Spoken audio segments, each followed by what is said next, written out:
Monica? Monica, ikaw nga. Ang dati kong crush.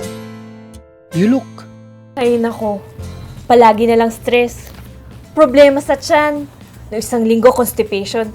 Ngayon naman, diarrhea. Dati ko rin problema yan. Eto, try mo.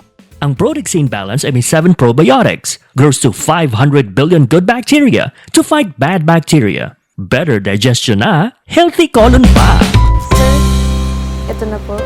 Monica? Pwede ba kitang sunduin mamaya? Nakakakilig naman. Sino? Ako? Hindi. Yung Protexin Balance. Alagaan ang tiyan. Take Protexin Balance. Mahalagang paalala, ang Protexin Balance ay hindi gamot at hindi dapat gamiting panggamot sa anumang uri ng sakit.